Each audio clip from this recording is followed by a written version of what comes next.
Welcome to the lesson for the RM12 assignment, Practical Mole Conversions.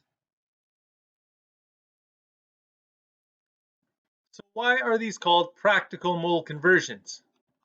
When conducting an experiment that has two reactants, we will want to make sure that the reactants are measured out to specific amounts that ensure both reactants will be used up. Otherwise, a lot of chemical could be wasted. The chemist will also want to determine the amount of product they will produce given the amount of reactants they have put into the reaction. The mole roadmap is a strategy for doing these types of calculations. This will be helpful to get started in these calculations, but will not be available on a test.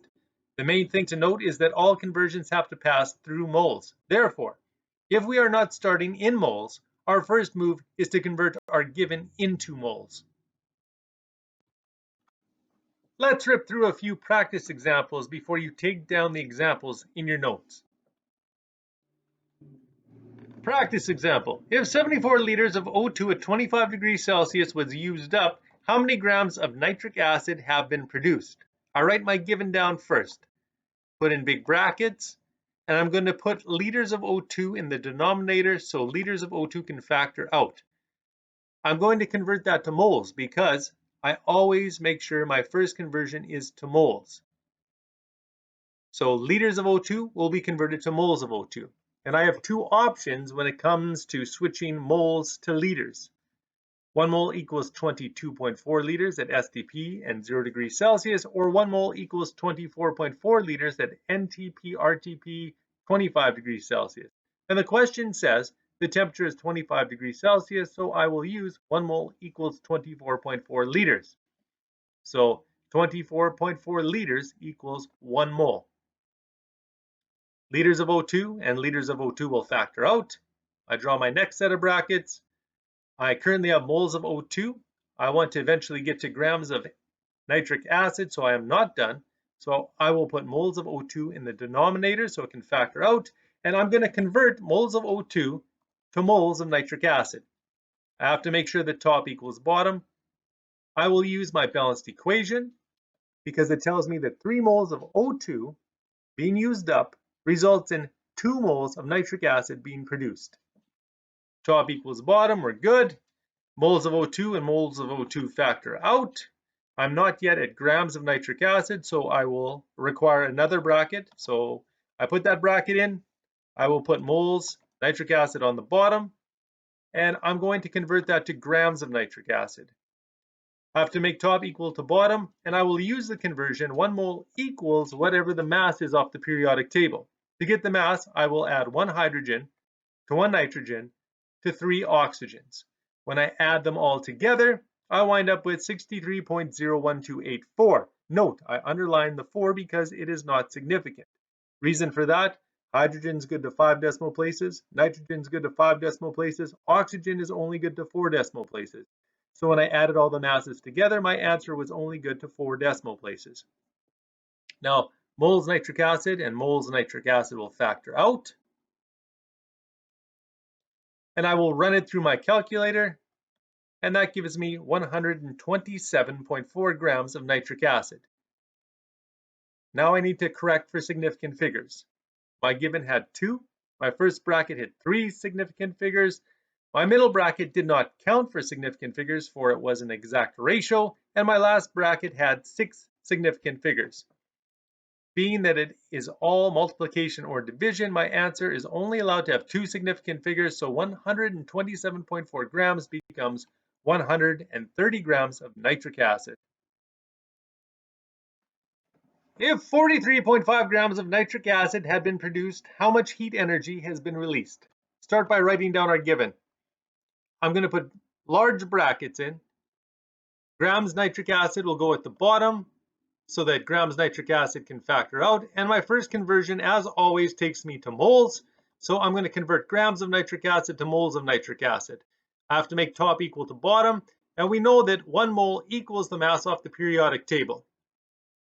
So I take the mass of a hydrogen, add it to the mass of a nitrogen, and add it to the mass of the oxygen multiplied by 3, for there are 3 oxygens. And that gives me 63.01284 grams. And that is equal to 1 mole. grams nitric acid and grams nitric acid factor out. I put in my next bracket. I currently have moles of nitric acid.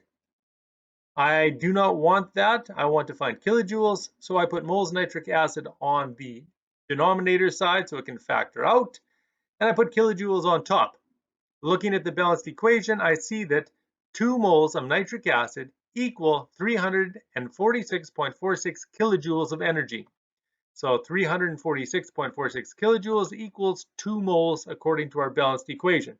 Moles nitric acid and moles nitric acid will factor out. I run it through my calculator, and that gives me 119.5868 kilojoules. I need to correct for significant figures. My given had 3, the first bracket had 6, and the second bracket had 5. So I'm only allowed to keep 3 significant figures. So 119 becomes 120 kilojoules. Remember, I need that decimal there because I need to have 3 significant figures. What mass of carbon monoxide is needed to completely react with 32.0 grams of oxygen? So I write down my given 32.0 grams of oxygen, put in some big brackets. I want to get rid of grams of oxygen, so I put it in the denominator, and I always convert to moles first, so moles oxygen on the top. 1 mole equals the mass off the periodic table, so 1 mole equals the mass of, well, it's oxygen, so I look it up and multiply it by 2, and that is 31.9988 grams. Grams O2 and grams O2 will factor out. New set of brackets. I currently have moles O2, so I will put moles O2 in the denominator, and I'm going to convert that to moles of carbon monoxide. A mole to mole conversion needs the balanced equation, and I see that 1 mole of O2 equals 2 moles of carbon monoxide in this reaction. Moles O2 and moles O2 will factor out. New set of brackets. I have moles of carbon monoxide currently, so I'll put that in the denominator. I want to find grams of carbon monoxide because it asks for the mass, so I put grams carbon monoxide on top. 1 mole equals the mass off the periodic table, so 1 mole equals the mass of carbon plus oxygen, which is 28.0104 grams. The 4 is underlined because carbon is only good to 3 decimal places, so that means when I added carbon to oxygen, the sum is only good to 3 decimal places. Now mole CO and mole CO will factor out. I run it through my calculator. 32 multiplied by 1 divided by 31.9988 multiplied by 2 divided by 1 multiplied by 28.0104 divided by 1. And that gives me 56.0229 grams of CO. My given has 3 significant figures. First bracket has 6. The middle bracket is an exact ratio, so it does not count. And my last bracket has 5 significant figures. So my answer is only allowed to have 3. So my final answer is then 56.0 grams of carbon monoxide. Example number 2. What volume of carbon dioxide is produced when 35 grams of oxygen is consumed at STP? Again, I start always by writing down my given. 35 grams of O2, big brackets. I'll put grams O2 on the bottom. And my first conversion, if not given moles first, my first conversion is always 2 moles, so I will switch grams of O2 to moles of O2. When I look up in my conversion chart here, it says that 1 mole equals the mass off the periodic table. So 1 mole equals the mass off the periodic table. I look up oxygen. Oxygen is a diatomic, so I multiply that mass by 2. So 1 mole of O2 equals 31.9988 grams of O2. Grams of O2 and grams of O2 will factor out. I'll put in another set of brackets. I currently have moles of O2, so I will put moles of O2 in the bottom so they can eventually factor out. And I'm going to convert moles of O2 to moles of carbon dioxide because in the end I want liters of carbon dioxide. Through the balanced equation, I see that 1 mole of O2 equals 2 moles of carbon dioxide. Now moles O2 and moles O2 will factor out. New set of brackets.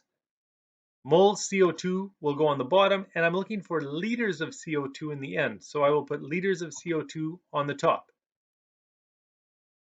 The question says we are at STP. So we are looking at 1 mole equals 22.4 liters at that temperature and pressure. So 1 mole of CO2 equals 22.4 liters of CO2. Now moles of CO2 and moles of CO2 will factor out. I run it through my calculator. That gives me 49.00 liters of CO2. Correcting for two significant figures, because I have 2 in my given, 6 in my first bracket, middle bracket did not count, last bracket had 3 significant figures. So correcting to 2 significant figures, my answer is 49 liters of CO2. Example 3. How many grams of carbon monoxide are consumed when 2,500 kilojoules of energy are released?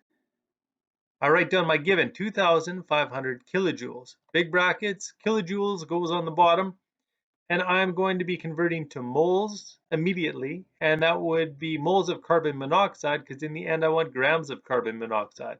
So kilojoules to moles of carbon monoxide. To make top equal to bottom, I will look at the balanced equation. And it tells me that 2 moles of carbon monoxide equal 566.0 kilojoules of energy. Kilojoules and kilojoules will factor out. New set of brackets. I'll put moles carbon monoxide on the bottom, and I'm looking for grams of carbon monoxide, so I will put that on the top. In my conversions, it says that 1 mole equals the mass off the periodic table, so 1 mole equals the mass of 1 carbon added to 1 oxygen. 12.011 plus 15.9994 gives me 28.0104. The 4 is not significant because carbon was only good to 3 decimal places. So the sum of the two masses is only good to 3 decimal places, and the 4 is underlined because it is not significant. Mole CO and mole CO will factor out. I will run this through my calculator, and that gives me 247.44 grams of carbon monoxide. Now correcting for significant figures, my given had 2 significant figures. First bracket has 4. The second bracket has 5. So my answer is only allowed to have 2 significant figures. So 247 becomes 250. No decimal, because if there was a decimal, that would be 3 significant figures, and I'm only allowed 2. All fin, so please begin the RM12 assignment. Science.